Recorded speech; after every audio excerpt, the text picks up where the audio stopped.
जवाहरलाल नेहरू, पंडित जवाहरलाल नेहरू।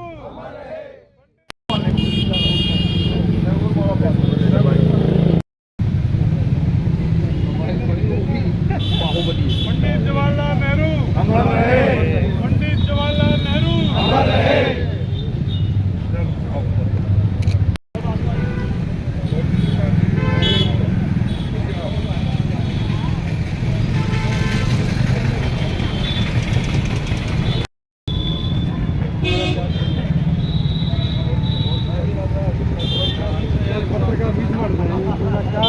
स्वर्गीय पंडित जवाहरलाल नेहरू अमर रहे, अमर रहे।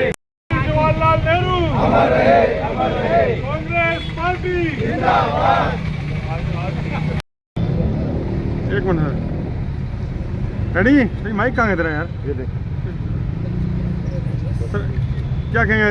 जयंती है, क्या कहना चाहिए? आज इस देश के महान स्वतंत्रता सेनानी, देश के प्रथम प्रधानमंत्री स्वर्गीय पंडित जवाहरलाल नेहरू जी की आज जन्म दिवस है।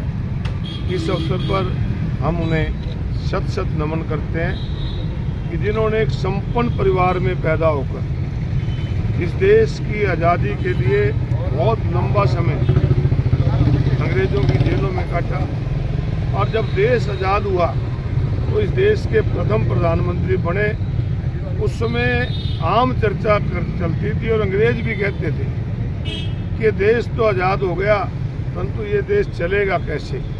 अलग अलग भाषाओं का में बटा हुआ देश, अलग अलग जातियों में बटा हुआ देश, अलग अलग रियासतों में बटा हुआ देश, जिस देश के अंदर खाने के लिए अनाज भी बाहर से मंगाना पड़ता था। एक बहुत बड़ी चुनौती थी पंडित नेहरू के सामने, परंतु हम आज फख्र से कहते हैं कि उस चुनौती को उन्होंने स्वीकार करते हुए इस देश के अंदर एक ऐसे संविधान बनाया बाबा साहब के नेतृत्व में कि देश में सबको बराबरी के अधिकार दिए, और जो देश कभी अन्न के मामले में बाहर से अनाज मंगाते थे, हमारे किसानों की मेहनत और सरकार के योगदान से आज हम आत्मनिर्भर ही नहीं, दूसरे देशों में अन्न भेजने वाले बने।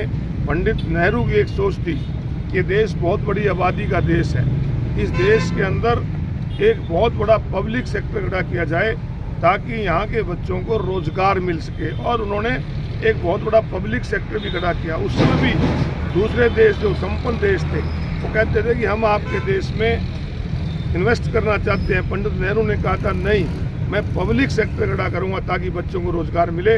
आज वो रोजगार मिला, देश आगे बढ़ा, परंतु आज दुख से कहना पड़ता है कि पंडित नेहरू द्वारा, कांग्रेस पार्टी द्वारा जो बहुत बड़ा पब्लिक सेक्टर खड़ा किया था, आज की सरकार उसको प्राइवेटाइजेशन की तरफ ले जाकर हमारे बच्चों का जो रोजगार था उसको छीनने का काम।